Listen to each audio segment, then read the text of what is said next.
Innovative GS knowledge with आगाज। आज के इस वीडियो में हम देखने वाले हैं भैया सत्ता की साझेदारी यानी कि the power of sharing, class 10 civics chapter 1।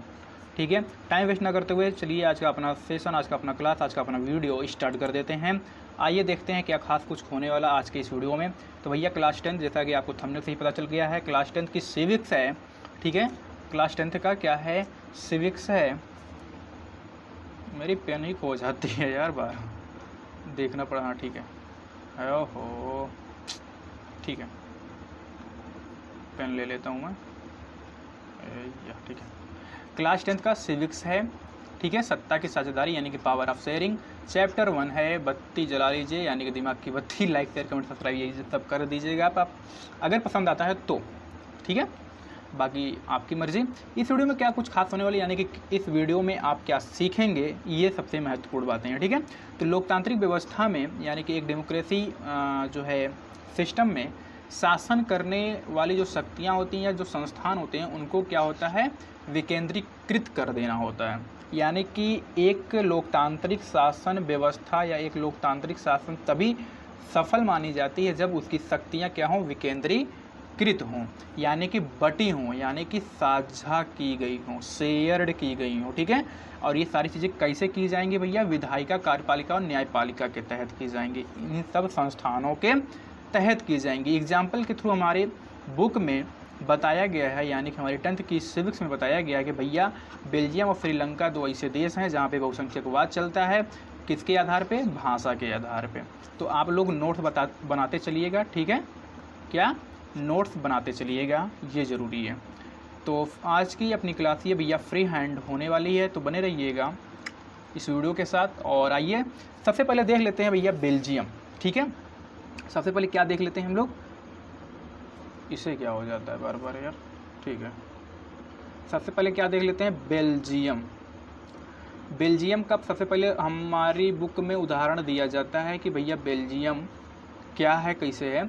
तो बेल्जियम की सबसे पहले हम स्थिति की बात कर लेते हैं। ठीक है, सबसे पहले स्थिति की बात कर लेते हैं। ठीक है, स्थिति का मतलब ये कहाँ है, कैसे है, ये सारी चीज़ें। तो सबसे पहले स्थिति की अगर हम बात करें तो भैया ये क्या है, एक यूरोपीय देश है। बेल्जियम क्या है, यूरोपीय देश है।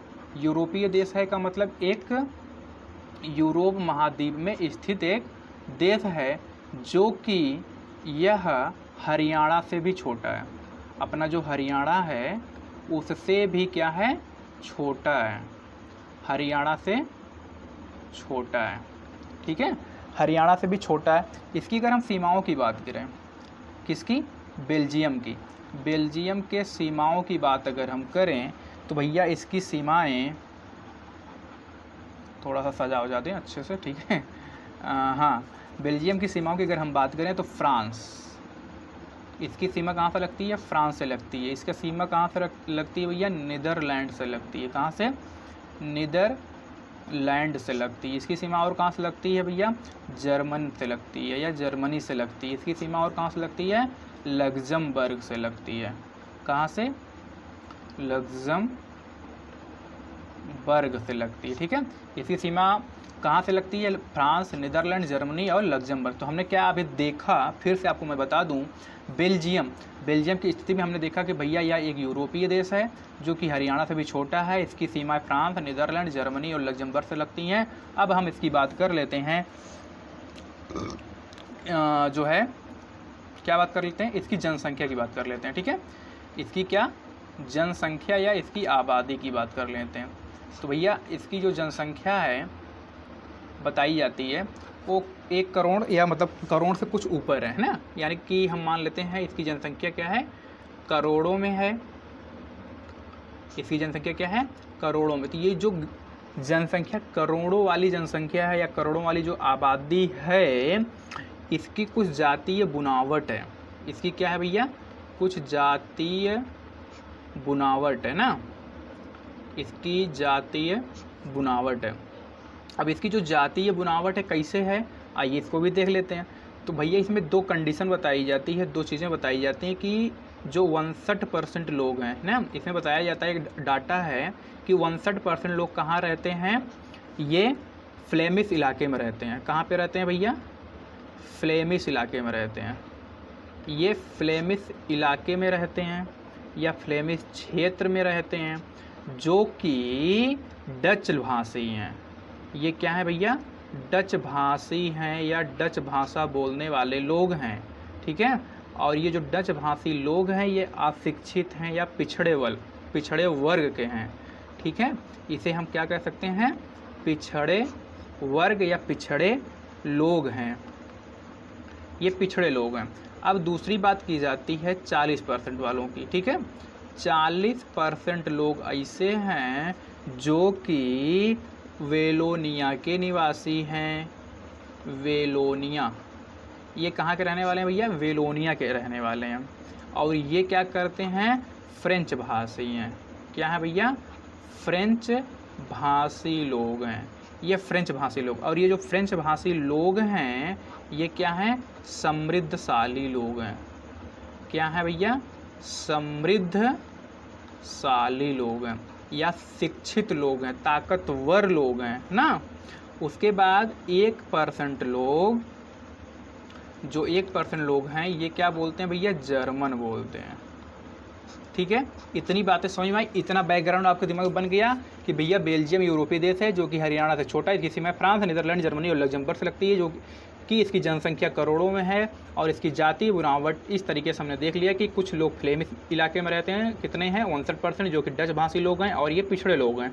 उसी के बाद वेलोनिया में रहने वाले लोगों की जनसंख्या 40% है, या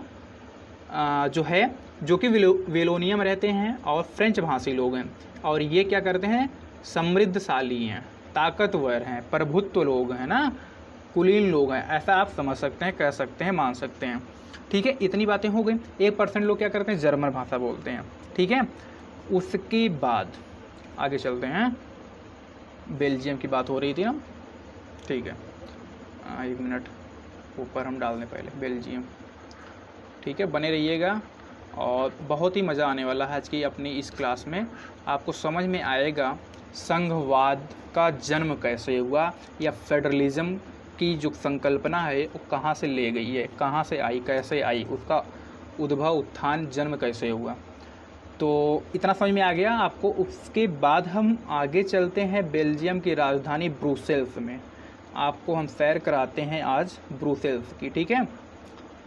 ब्रुसेल्स में चलते हैं और यहाँ पर देखते हैं कि यहाँ पर क्या चीज़ें होती हैं।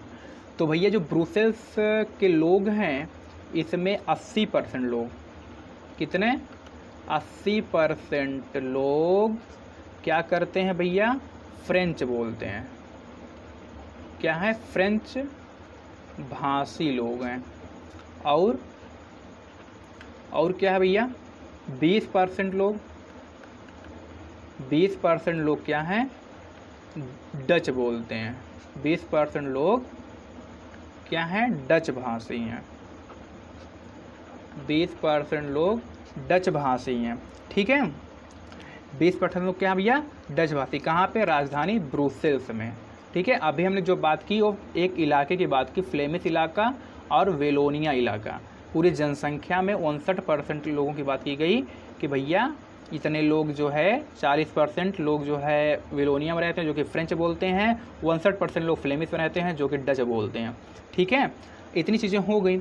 अब क्या होता है? इन सब चीज़ों के होते हुए क्या होता है? फ्रेंच और डच में क्या होता है भैया?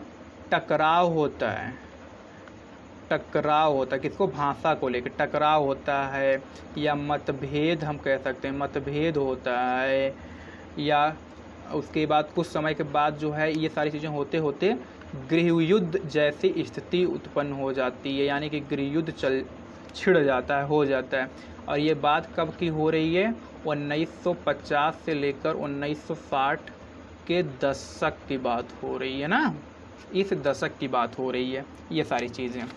अच्छा, इतना सब कुछ होने के बाद, इतनी घटना होने के बाद अब बात आती है किस चीज़ की भैया? किसकी बात आती है? किसका नंबर आता है? अब नंबर आता है श्रीलंका का, ठीक है। अब किसकी बात आती है? श्रीलंका का। अब हम श्रीलंका, वहाँ पे हमने 2 चीज़ें देखी थी ना कि भैया, एक हम श्रीलंका का एग्जाम्पल लेंगे और एक बेल्जियम का एग्जाम्पल लेंगे। तो दो देशों के उदाहरण से हमें बताने की कोशिश की गई है इस बुक में ना, कि सत्ता की साझेदारी कैसे होती है। आइए इसी को हम देखते हैं। तो भैया अब श्रीलंका की स्थिति हम देख लेते हैं कि श्रीलंका कहाँ है या क्या है। यह एक द्वीपीय देश है। क्या है भैया? एक द्वीपीय देश है। ये बताया जाता है कि यह एक द्वीपीय देश है, ठीक है। और यह जो भैया तमिलनाडु के दक्षिणी तट पर है। किसके? तमिलनाडु के मतलब तमिलनाडु के दक्षिणी तट पर है। इसकी जनसंख्या क्या है भैया? 2 करोड़ प्लस है। अरे यार ठीक है, लिख देता हूँ। 2 करोड़ प्लस क्या है? जनसंख्या है। 2 करोड़ प्लस इसकी जनसंख्या है। और इस 2 करोड़ प्लस जनसंख्या में प्रमुख जातीय समूह हैं। क्या है भैया? प्रमुख कुछ जातीय समूह हैं, प्रमुख जातियां हैं या प्रमुख जातीय समूह हैं। और इसमें से जो लोग हैं वो तमिल भाषी लोग हैं, ठीक है। इसमें जो लोग हैं कुछ तमिल, कितने हैं? 18%। इसमें जो है 18% क्या है भैया? तमिलियन है, तमिल भाषी लोग हैं। क्या हैं? तमिल भाषी लोग हैं या तमिल बोलने वाले लोग हैं। उसके बाद सिंहली बोलने वाले, ठीक है, सिंहली भाषा है। सिंहली बोलने वालों की जनसंख्या कितनी है? 74%। 74% क्या बोलते हैं लोग? सिंहली बोलते हैं, ठीक है, सिंहली बोलते हैं, ठीक है। और ये सिंहली बोलने वाले क्या है? अधिकतर बौद्ध हैं। याद रखिएगा, ये सिंहली बोलने वाले क्या हैं? बौद्ध हैं, बौद्ध धर्म को मानने वाले लोग हैं, ठीक है। और इसी में जो है 7% लोग ईसाई हैं। 7% लोग क्या है भैया? ईसाई हैं, ईसाई हैं, ठीक है। और इस ईसाई में जो मतलब 7% लोग हैं, इसमें से कुछ तमिल बोलते हैं, ठीक है, इसमें से कुछ तमिल बोलते हैं और कुछ भैया सिंहली बोलते हैं। इस चीज़ को भी आप ध्यान दीजिएगा, ठीक है। 7% लोगों में से जो ईसाई के हैं, ईसाई धर्म को मानने वाले हैं, उसमें तमिल भी हैं और सिंहली भी हैं। और ये जो 18% तमिल भाषा बोलते हैं, इसमें दो प्रकार के लोग हैं, ठीक है।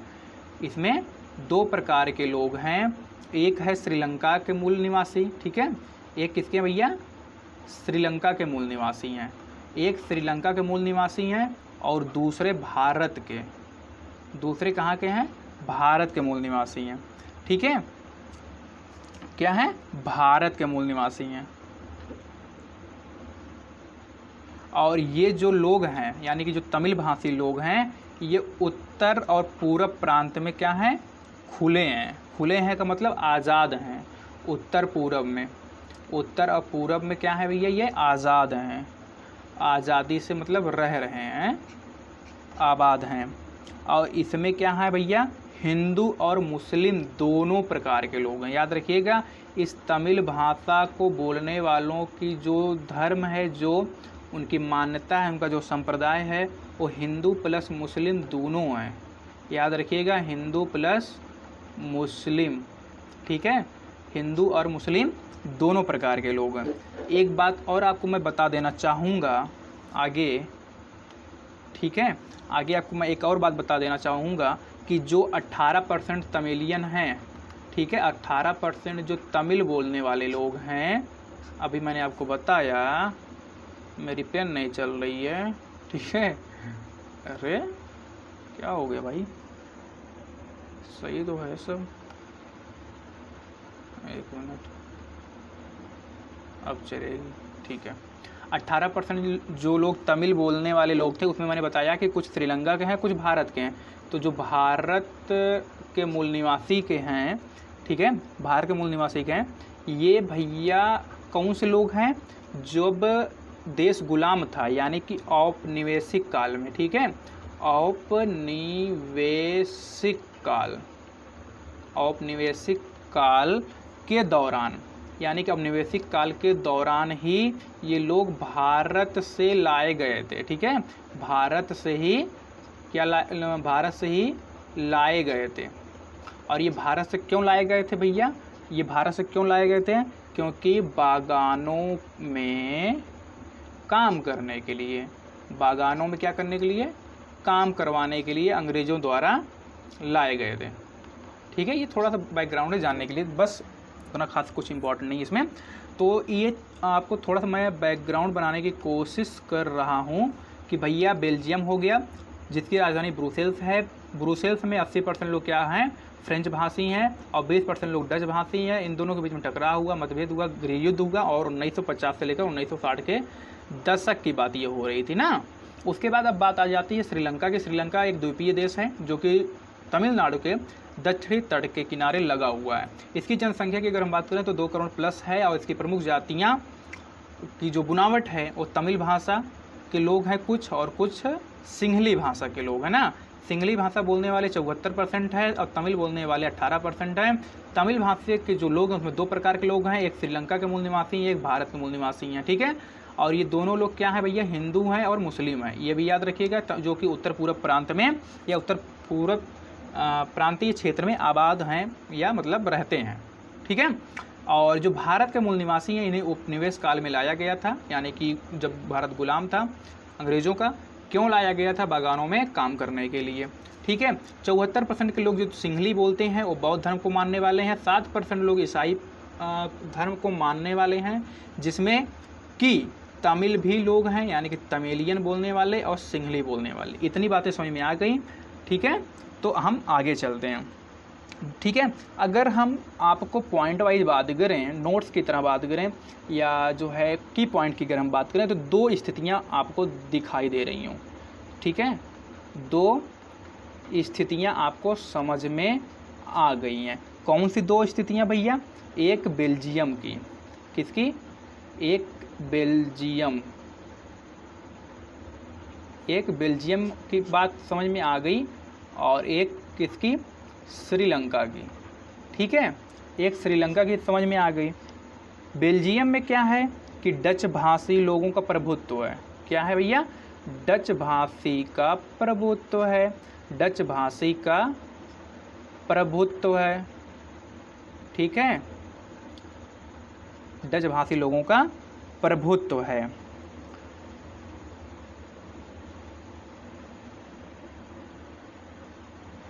डच भाषी लोगों का प्रभुत्व है। इसमें जो डच भाषी लोग हैं इनका प्रभुत्व हुआ। अब जो है फ्रेंच भाषी और जर्मन भाषी, अब यहीं पे जब प्रभुत्व हो गया तो क्या हुआ? फ्रेंच और जर्मन भाषी के जो लोग हैं, फ्रेंच और जर्मन, ठीक है, डच भाषी लोगों का प्रभुत्व हुआ। इनके कारण फ्रेंच भाषा बोलने वाले, जर्मन भाषा बोलने वाले, इन सब के मध्य में मतभेद होते होते गृह युद्ध हो गया। क्या हो गया? गृह युद्ध हो गया। ठीक है, 1950 से 60 के दशक में। अब ऐसी स्थिति आ गई कि जैसे कि देश बंटने वाला हो, देश बंटवारा जैसी स्थिति आ गई। ठीक है, देश को बंटने जैसी स्थिति आ गई, देश बंटवारा वाली स्थिति आ गई। संभवतः ऐसा अनुमान लगाया गया, मतलब ऐसा कहा गया। ठीक है, एक स्थिति ये हो गई। श्रीलंका में क्या है? श्रीलंका की कैसी क्या स्थिति भैया? सिंहली लोगों का प्रभुत्व है। क्या है भैया? सिंहली का प्रभुत्व या सिंहली भाषी लोगों का प्रभुत्व है। ठीक है, सिंहली भाषा लोगों का प्रभुत्व है, जो कि भैया कुछ भी मनमानी कर सकते थे। ये कुछ भी मनमानी कर सकते थे, मनमानी कर सकते थे। तो 2 स्थितियां आपने देखा कि भैया एक बेल्जियम है और एक श्रीलंका है ना, एक बेल्जियम है और एक श्रीलंका है। श्रीलंका में क्या है? सिंहली लोगों का प्रभुत्व है। बेल्जियम में क्या है? डच भाषी लोगों का प्रभुत्व है। ठीक है, इतना सब कुछ होने के बाद, ठीक है, इतना सब कुछ होने के बाद अब हम बात कर लेते हैं किस चीज़ की भैया? श्रीलंका में बहुसंख्यकवाद की। आपका जो अगली हेडिंग है, श्रीलंका में बहुसंख्यकवाद। अभी हमने स्थिति देखी बेल्जियम और श्रीलंका। आप की पॉइंट बनाते चलिएगा कि बेल्जियम में क्या स्थिति है और श्रीलंका में क्या स्थिति है। अभी दोनों का अंतर हम करेंगे, ठीक है, दोनों का अंतर करेंगे, दोनों ने निराकरण कैसे किया, ठीक है। यहाँ की स्थिति क्या है भैया, डच भाषा का प्रभुत्व है, ठीक है, और श्रीलंका में क्या है, सिंहली लोगों का प्रभुत्व है। अब ऐसा स्थिति आ गई है कि गृह युद्ध हो रहा है और यहाँ पर भी गृह युद्ध हो रहा है, श्रीलंका में भी, ठीक है, दोनों जगह गृह युद्ध, दोनों जगह क्या है प्रॉब्लम, एक ही भाषा को लेकर। अब इस भाषा को लेकर दोनों देश निर्णय क्या लेते हैं, आइए इस चीज़ को हम देखते हैं, ठीक है, इस चीज़ को देखते हैं, इस चीज़ को समझने की कोशिश करते हैं हम लोग, ठीक है। अब हम पहले देख लेते हैं श्रीलंका में जो बहुसंख्यकवाद है वो क्या निर्णय लेता है, ठीक है, क्या काम करता है शासन में आने के बाद। श्रीलंका में क्या होता है भैया, बहुसंख्यकवाद होता है, बहुसंख्यकवाद। श्रीलंका क्या अपनाता है, बहुसंख्यकवाद। इसमें क्या होता है, बहुसंख्यकवाद होता है कि या फिर हम ये कह सकते हैं कि श्रीलंका में उठाए गए कदम, यहाँ पे ये आप जानने वाले हैं, ठीक है। तो सबसे पहले क्या होता है, 1948 में श्रीलंका क्या हो जाता है, आज़ाद हो जाता है। ये बताया जाता है कि 1948 में क्या होता है, इसे फ्रीडम मिल जाता है ना, फ्री हो जाता है, क्या हो जाता है, फ्री हो जाता है या फ्रीडम मिल जाती है। अब क्या होता है, जैसे ही फ्रीडम मिली तो इस समय सिंहलियों का क्या हो गया, प्रभुत्व हो गया, सिंहली का प्रभुत्व हुआ, सिंहली का क्या हो गया भैया, प्रभुत्व हो गया, या सिंहलियों के द्वारा प्रभुत्व जमाने की कोशिश की गई ना, शासन पर प्रभुत्व हो गया या शासन पर इन लोगों का मालिकाना हक हो गया, ऐसा समझ में आता है। कैसे समझ में आता है, कैसे पता चला ये हमको, ठीक है, कैसे पता चला, आइए इसको भी देख लेते हैं।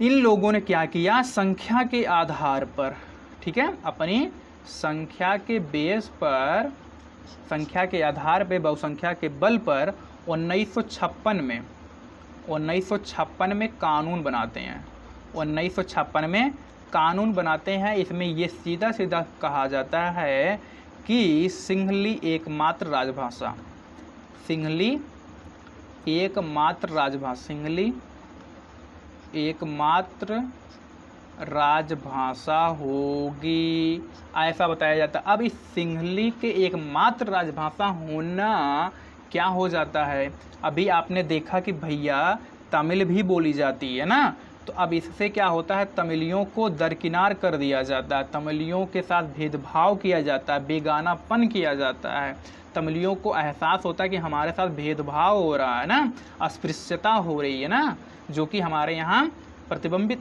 प्रतिबंधित है हमारे भारत में। तो तमिल को क्या लग रहा है भैया, बेगानापन लगना, उनको दरकिनार कर दिया गया।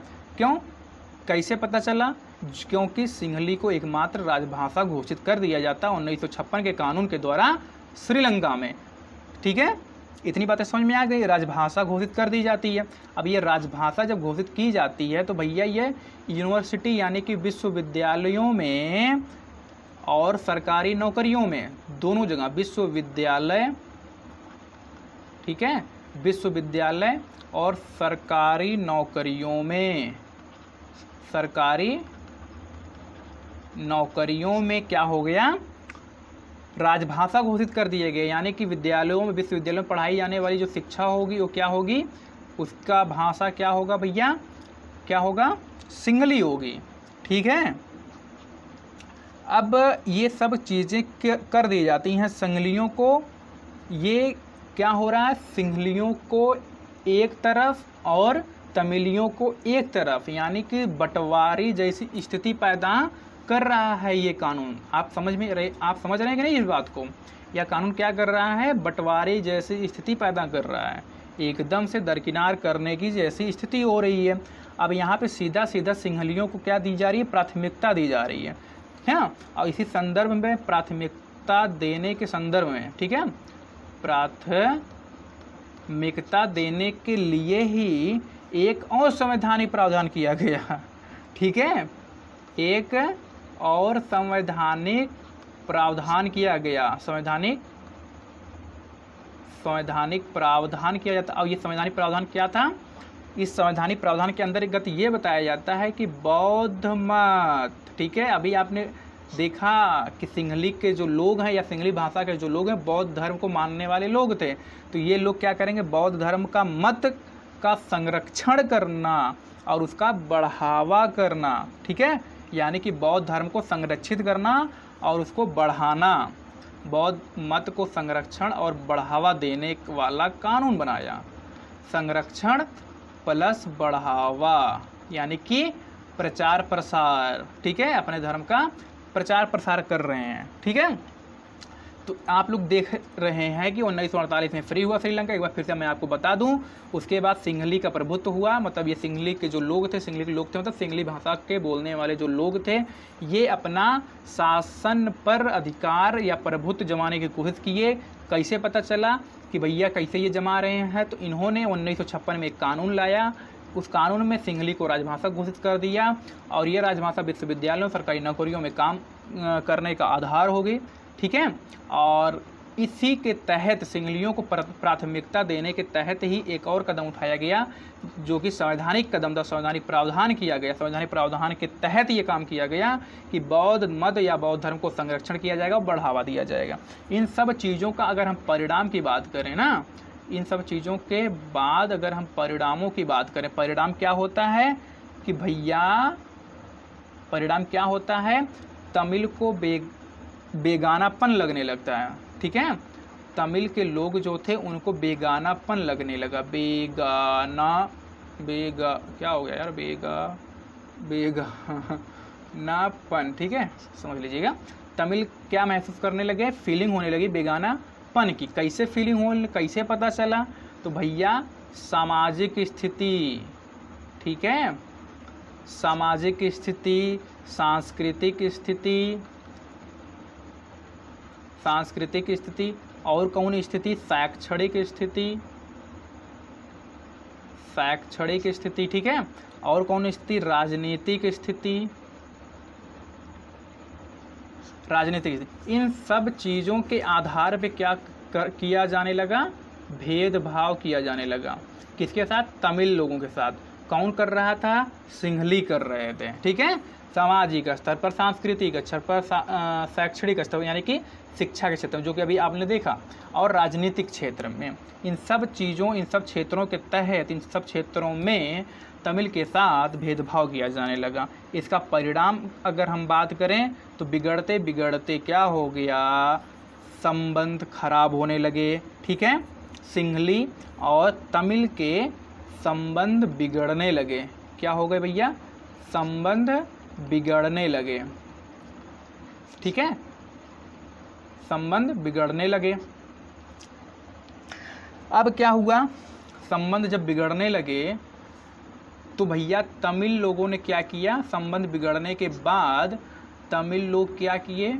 इतना सब कुछ होने के बाद जब भैया उनको समाज में, देश में इन सब चीज़ों का सामना करना पड़ रहा है तो क्या करेंगे? वो लोग भी क्या करेंगे? अपना समुदाय, इनका जो समुदाय था, इनके समुदाय ने क्या किया? राजनीतिक पार्टियां गठित की। राजनीतिक पार्टियां गठित, इन लोगों ने क्या किया भैया? राजनीतिक पार्टियां गठित की। और क्यों की भैया? क्योंकि वही अभी जो मैंने आपको बताया, क्या बताया मैंने आपको कि सामाजिक, सांस्कृतिक, शैक्षणिक, राजनीतिक, ये सब अधिकार को पाने के लिए, ठीक है, सामाजिक अधिकार, सांस्कृतिक अधिकार, शैक्षणिक अधिकार, राजनीतिक अधिकार में समानता लाने के लिए क्या किया? तमिल लोगों ने या तमिल के समुदाय के लोगों ने क्या किया भैया? राजनीतिक पार्टियां गठित की, ठीक है। अच्छा, अब यही समय था कि गृह युद्ध भी हो गया, गृह युद्ध भी छिड़ गया था। गृह युद्ध कब छिड़ा था? 1980 के दशक के आसपास। 1980 के दशक के आसपास ये गृह युद्ध छिड़ा और 2009 में जाके ये ख़त्म हुआ, ठीक है। 2009 में जाकर ये ख़त्म हुआ, इस चीज़ को ध्यान रखिएगा। 2009 में ये जाकर ख़त्म होता है। तो आपने इतना स्थिति देख लिया, ठीक है, इतना स्थिति देख लिया। सबसे पहले आपने देखा कि भैया बेल्जियम, ठीक है, बेल्जियम में क्या स्थिति थी। फिर आपने देखा श्रीलंका में क्या स्थिति थी। बेल्जियम में क्या था भैया? वहाँ पर भाषावाद था और श्रीलंका में भी भाषावाद था। लेकिन बेल्जियम में कौन से लोग थे, किसका प्रभुत्व था, किसका प्रभुत्व था? डच भाषी लोगों का प्रभुत्व था। ठीक है, बेल्जियम में, जो कि बेल्जियम की राजधानी ब्रुसेल्स में, बेल्जियम की राजधानी ब्रुसेल्स में जो है 80% लोग फ्रेंच भाषा बोलते थे और 20% लोग डच भाषा बोलते थे।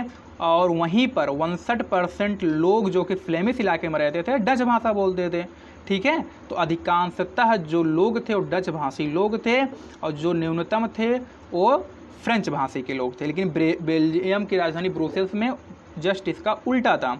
वहाँ पर क्या था, 80% लोग फ्रेंच बोलते थे और 20% लोग डच बोलते थे। ठीक है, तो कुल मिला जुला कर मेरे कहने का मतलब ये है कि बेल्जियम में भी बहुसंख्यकवाद था, श्रीलंका में भी बहुसंख्यकवाद था। लेकिन बेल्जियम ने क्या किया और श्रीलंका ने क्या किया, ये देखना बहुत ज़्यादा इम्पोर्टेंट है। तो आपने अभी देख लिया कि श्रीलंका ने क्या किया। ठीक है, अपने संविधान के तहत, अपने संवैधानिक कानूनों के तहत क्या किया। अब हम बात कर लेते हैं बेल्जियम की, अब हम बात कर लेते हैं बेल्जियम की। ठीक है, अब हम बात कर लेते हैं किसकी भैया, बेल्जियम की बात कर लेते हैं। तो बेल्जियम क्या करता है, या बेल्जियम की समझदारी क्या होती है, या बेल्जियम के द्वारा उठाए गए कदम क्या होते हैं।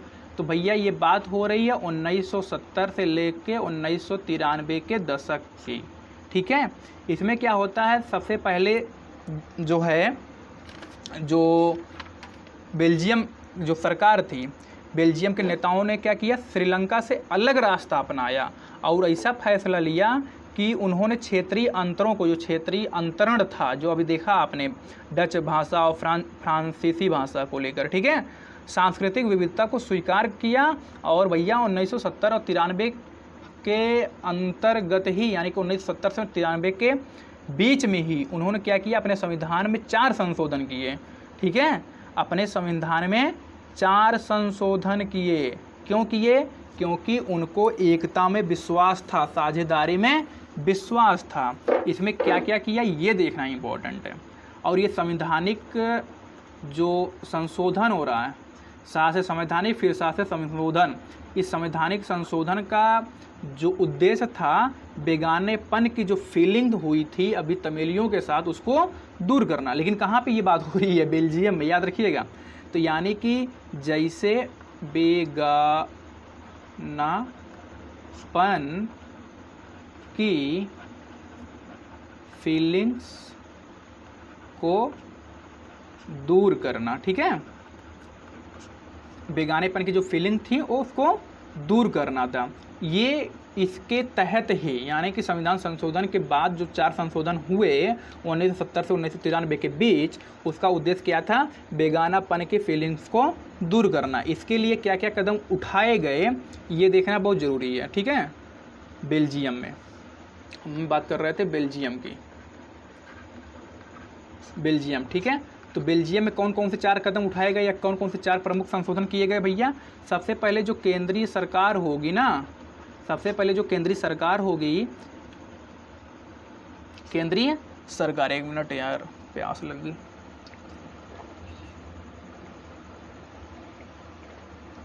वीडियो थोड़ा सा लंबा होगा बट आपको मज़ा आएगा, समझ में आएगा।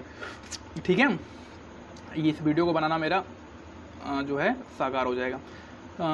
क्या बता रहे थे, हाँ, केंद्रीय सरकार, जो केंद्रीय सरकार होगी, इस केंद्रीय सरकार में जो मंत्री होंगे, ठीक है, इस केंद्रीय सरकार में जो मंत्री होंगे, ये नियम कायदा कानून बनाया गया कि भैया इसमें डच भाषा के लोग होंगे, इसमें फ्रेंच भाषा के भी लोग होंगे, इनकी जो जनसंख्या होगी वो समान होगी। ठीक है, यानी कि केंद्रीय सरकार में जो मंत्री होंगे, उन मंत्रियों की संख्या डच भाषा और फ्रेंच भाषा बोलने वाले दोनों की समान संख्या होगी। ठीक है, इतनी बातें समझ में आ गई। ये पहला कानून था, ठीक है, जो संशोधन किया गया। दूसरा क्या था, दूसरा क्या था भैया, विशेष कानून के तहत, यानी कि जो विशेष कानून होगा, अरे यार क्या लिखा रहा, विशेष, हाँ, विशेष कानून बनाने के लिए, ठीक है, विशेष कानून बनाने के लिए क्या किया गया कि मतों की जो संख्या होगी, ठीक है, मतों की संख्या के लिए फिर से यही व्यवस्था की गई कि डच और फ्रांस की मतों की संख्या एक होनी चाहिए। यानी कि अगर कुछ विशेष नियम कायदे कानून बनाने हैं तो दोनों भाषा के लोगों का जो समूह है, उनके जो सांसदों का जो बहुमत है, ठीक है, जो पार्लियामेंट में बैठने वाले जो सदस्य हैं, उनके जो सदस्यों की संख्या है वो डच लोग भी हैं और फ्रांस के लोग भी हैं। अगर कोई हमको विशेष नियम कायदे कानून बनाने हैं तो भैया दोनों की सहमति लेना जरूरी है, या दोनों के मतों की संख्या। यानी कि अगर कोई नियम कायदा कानून बनाया जा रहा है, उसके अगर पक्ष की बात हो रही है ना, उसके अगर हम पक्ष की बात करें और विपक्ष की बात करें, अगर डच भाषा के लोग और फ्रांस भाषा के लोग या फ्रेंच भाषा के लोग, दोनों लोगों की मतों की संख्या पक्ष में आ रही है तो वो पक्ष वाला लेंगे, विपक्ष में आ रही है तो विपक्ष वाला लेंगे, ठीक है। अगर नियम कायदे कानून बना रहे हैं तो उसके पक्ष में आना जरूरी है, और अगर पक्ष में आना जरूरी है तो भैया इन दोनों की जनसंख्या समान होनी चाहिए। जनसंख्या समान होनी चाहिए मतलब मतों की संख्या समान होनी चाहिए। कहाँ पर? पार्लियामेंट में समान होनी चाहिए, ठीक है। इतनी बातें समझ में आ गई। अगला नियम कायदा कानून क्या था कि जो राज्य सरकारें होंगी, ठीक है, जो राज्य, यार पेन को क्या हो जाता है मुझे यह नहीं समझ में आता है, इसे पता नहीं कौन सा भूत प्रेत पकड़ लेता है, ठीक है। जो राज्य सरकारें होंगी इसे फ्री छोड़ दिया गया, यानी कि केंद्र के अधीन नहीं, केंद्र से स्वतंत्र होंगी, ठीक है। केंद्र से स्वतंत्र होंगी, केंद्र से स्वतंत्र होकर राज्य सरकारें अपना काम करेंगी। ऐसा नियम कायदा कानून या ऐसा संविधान संशोधन बेल्जियम की सरकार या बेल्जियम के शासन प्रशासन में किया गया, ठीक है। उसके बाद एक और सरकार बनेगी जो हम कहेंगे जिसे सामुदायिक सरकार। क्या कहेंगे? सामुदायिक सरकार कहेंगे। अब इस सामुदायिक सरकार का काम क्या होगा? फैसला करना, ठीक है। इस सामुदायिक सरकार का काम क्या होगा भैया? फैसला करना। किसका फैसला करना या किस चीज़ का फैसला करना, किस आधार पे फैसला करना, ये भी देखना जरूरी है। तो भैया शिक्षा के आधार पर फैसला लेना, संस्कृति के आधार पर, ठीक है। संस्कृति मत समझ लीजिए, भाषा वाली नहीं, संस्कृति मतलब कल्चर की बात हो रही है ना। कल्चर से संबंधित कोई फैसला लेना है तो उसमें ये सामुदायिक सरकार को सौंप दिया जाएगा या उसका काम होगा। और क्या? भाषा का फैसला। तो शिक्षा, संस्कृति, भाषा, इन तीनों से संबंधित जो फैसला लेगी वो सामुदायिक सरकार लेगी, ठीक है। इतनी बातें समझ में आ गई आपको? सामुदायिक सरकार क्या करेगी? शिक्षा, संस्कृति और भाषा से संबंधित फैसले लेगी। इतनी बातें समझ में अगर आ गई होगी तो आगे कुछ है नहीं, ठीक है। अब इतना सब कुछ होने के बाद आपने क्या देखा? इतना सब कुछ होने के बाद आप क्या मज़ा आया? क्या मतलब मज़ा आया मतलब क्या समझ में आया? अभी आपने देखा श्रीलंका, ठीक है। श्रीलंका ने क्या किया कि भैया, एक मिनट, हाँ, अभी आपने क्या देखा? श्रीलंका।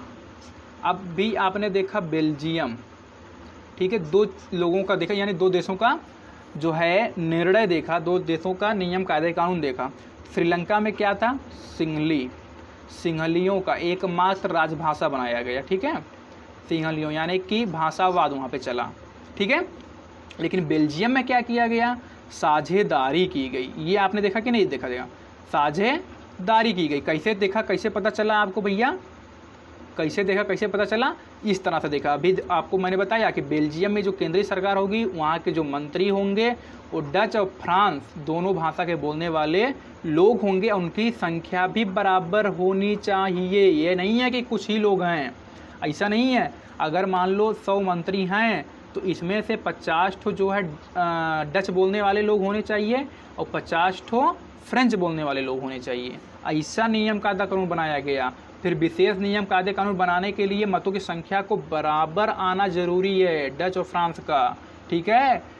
अगर पक्ष में आना है या कोई नियम कायदे कानून बनाना है तो दोनों लोगों का मत की संख्या का एक समान होना जरूरी है, ठीक है। उसके बाद क्या किया गया, तीसरा संविधान संशोधन क्या किया गया बेल्जियम में हमारे, कि भैया राज्य सरकारों को केंद्र से स्वतंत्र कर दिया गया। राज्य सरकारों को केंद्र से स्वतंत्र कर दिया गया था, ठीक है। उसके बाद सामुदायिक सरकार बनाई गई। सामुदायिक सरकार के तहत क्या किया गया कि भैया यहाँ के जो लोग होंगे, यानी सामुदायिक, जो जिसे हम कह सकते हैं पंचायती राज व्यवस्था एक तरह से, ठीक है। तो पंचायती राज व्यवस्था यानी कि सामुदायिक सरकार हो गई। तो इसको फैसला देने का अधिकार दिया गया, फैसला लेने का अधिकार दिया गया, शिक्षा, संस्कृति, भाषा से संबंधित। तो आपने देखा कि भैया बेल्जियम इतना सारा काम हो गया, लेकिन वहीं पे श्रीलंका में एक तरफा व्यवहार किया जा रहा है, ठीक है, एक तरफा व्यवहार किया गया। तो इन सब चीज़ों के होते हुए आपने क्या देखा, आपको क्या समझ में आया, क्या सीखे आप, मेरे कहने का मतलब ये है, ठीक है। अगर ऐसा नहीं होता बेल्जियम में तो क्या गृह युद्ध समाप्त होता।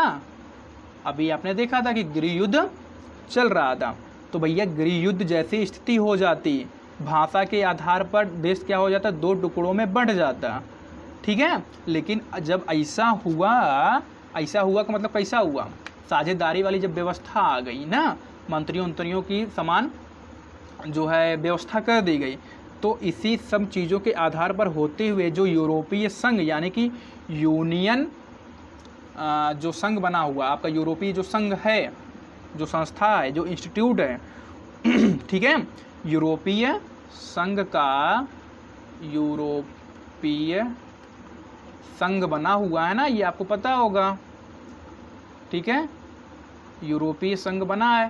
तो इस यूरोपीय संघ का जो है मुख्यालय, इसका मुख्यालय आप जानते होंगे कहाँ है भैया, ब्रुसेल्स में, याद रखिएगा। यूरोपीय यूनियन या यूरोपीय या संघ, दोनों बात एक ही है। तो भैया इसकी जो राजधानी है वो कहाँ पे है, ब्रुसेल्स में है, जिसकी स्थापना 1958 में की गई थी, ठीक है, याद रखिएगा। इसमें कुल लगभग 28 मेंबर हैं। तो ये आपको पता चल गया, इतनी सारी चीज़ें हो गई। अब हम बात करते हैं कि भैया श्रीलंका, ठीक है, और बेल्जियम में अंतर की ना। तो यहाँ पर क्या हुआ, अब ये जो साझेदारी है, यही साझेदारी अगले चैप्टर में बदल जाएगी संघवाद। इसी को क्या कहा जाएगा, संघवाद, या इसी को क्या कहा जाएगा, फेडरलिज्म। इसी को क्या कहा जाएगा भैया, फेडरलिज्म या संघवाद, याद रखिएगा, इसी का नाम है फेडरलिज्म या संघवाद। यही अगले चैप्टर में आपको बताया जाएगा, ठीक है। अच्छा, एक और चीज़ है, आपकी जो है बुक में एक चित्र दिया हुआ था, ठीक है, वो लग नहीं पाया। इसमें जो है एक टैक्सी बनाई गई है, उस टैक्सी में 2 हैंडल लगाए गए हैं ना, एक टैक्सी बनाई गई है और इसमें जो है 2 हैंडल लगाए गए हैं।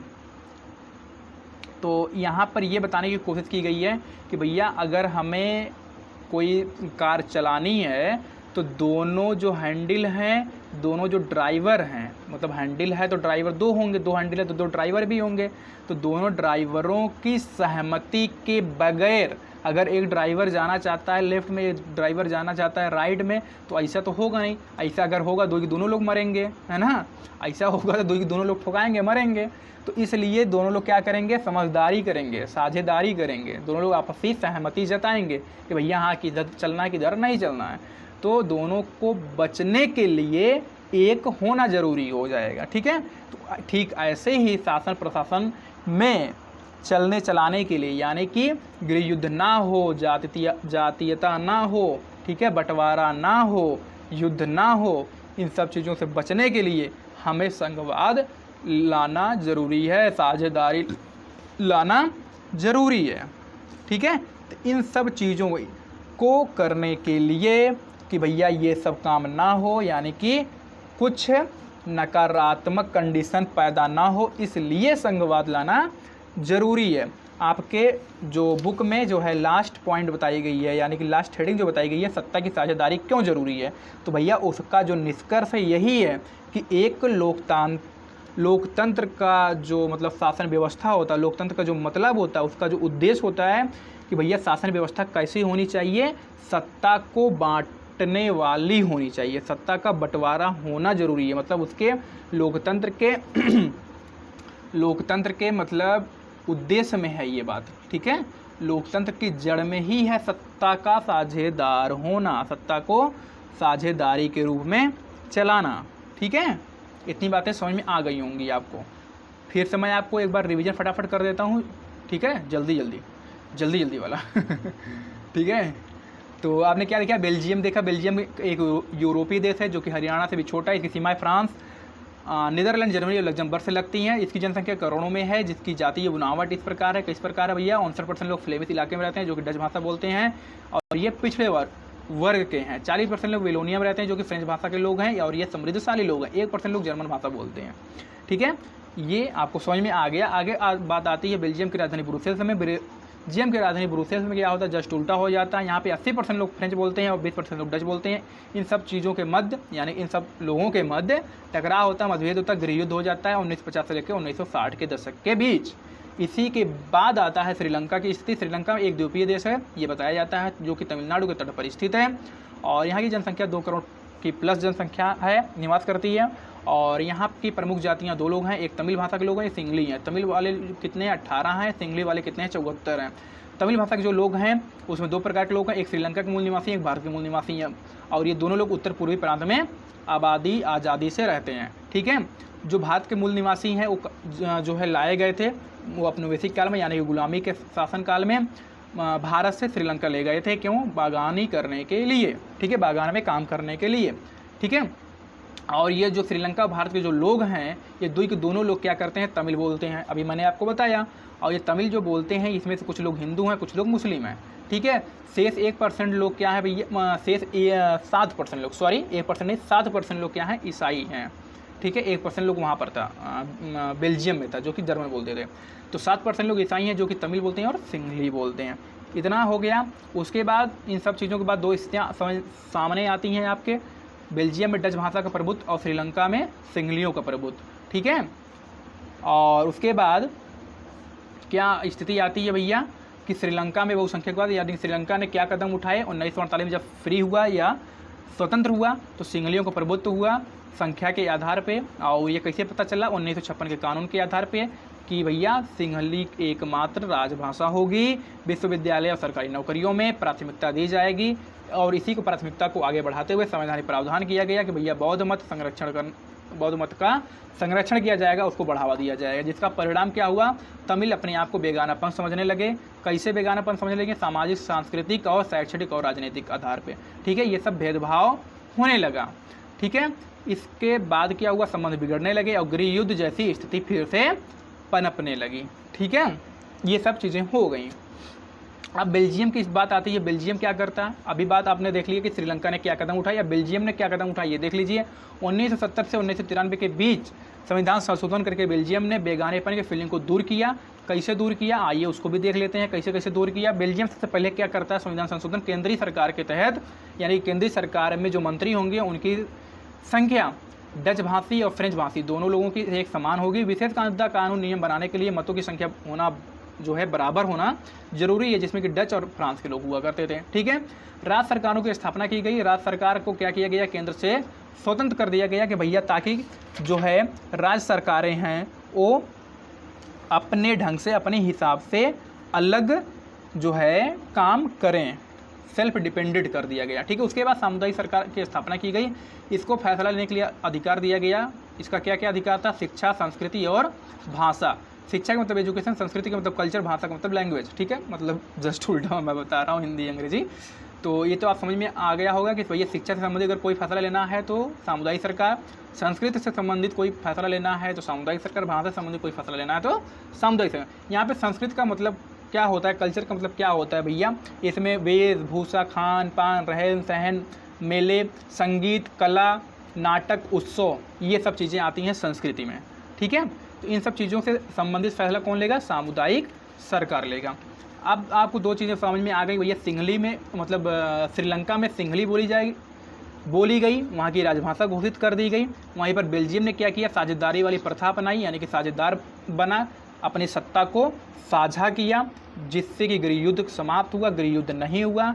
और यही साझेदारी, यही सत्ता की साझेदारी आगे चलकर संघवाद में बदल जाएगी नेक्स्ट चैप्टर में, जो कि हम देखेंगे। और यही बात आती है कि संघवाद, लास्ट में ये हेडिंग बताई गई है कि भैया संघवाद क्यों, ठीक है, संघवाद क्यों। तो भैया ये संघवाद क्यों, क्योंकि किसी भी चीज़ को सही तरीके से चलाने के लिए, सुनिश्चित सुव्यवस्थित तरीके से चलाने के लिए, स्थापित करने के लिए, एक आदर्श व्यवस्था लाने के लिए संघात्मक व्यवस्था, संघवाद वाली व्यवस्था या फेडरलिज्म वाली व्यवस्था या साझेदारी वाली व्यवस्था हमें लाना अत्यंत ज़रूरी हो जाता है। क्यों ज़रूरी हो जाता है, अभी मैंने बताया, क्योंकि लोकतंत्र का मतलब ही होता है सत्ता का साझा करना। क्यों, क्योंकि उसके परिभाषा में ही अब्राहम लिंकन ने, जॉन अब्राहम आ रही थी मेरे दिमाग में, अब्राहम लिंकन के द्वारा ये परिभाषा दिया गया कि जनता का शासन जनता के द्वारा जनता के लिए किया जाएगा, ठीक है। तो ये चीज़ आप जरूर याद रखिएगा। तो भैया इतना सब कुछ होने के बाद अगर अगर अगर अगर अगर अगर अगर ठीक है, अगर आपको जो है ये वीडियो पसंद आया होगा तो भैया लाइक, शेयर, कमेंट और सब्सक्राइब ये सब कर दिया करिए। ज्वाइन कर सकते हैं हमारे टेलीग्राम चैनल को, और सर्च करेंगे वहाँ पे आप जाकर इनोवेटिव जीएस नॉलेज, तो भैया इस तरीके का लोगो आपको देखने को मिल जाएगा। कैसा लोगो, जो कोई यूट्यूब का है, ठीक है। टेलीग्राम में सर्च करना इनोवेटिव जीएस नॉलेज, तो इस तरह का लोगो देखने को मिलेगा, उसको ज्वाइन कर लीजिए। क्यों ज्वाइन करें, ज्वाइन करें इसलिए कि भैया वीडियो का PDF आने के लिए, ठीक है। हमारा एक वेबसाइट है www.newcurrentarticle.blogspot.com, उसको भी ज्वाइन, उसको भी फॉलो करें, ठीक है। और जो है अगर ठीक है, हाँ, keep learning and keep growing, ये ध्यान रखिएगा। जितना ज़्यादा सीखेंगे, जितना ज़्यादा उतना ही ज़्यादा मतलब बढ़ेंगे। सीखिए और बढ़िए। थैंक्स फॉर वॉचिंग, मिलते हैं नेक्स्ट वीडियो में, तब तक के लिए नमस्कार, जय हिंद, वंदे मातरम। हंसते रहिए, मुस्कुराते रहिए, मस्त रहिए।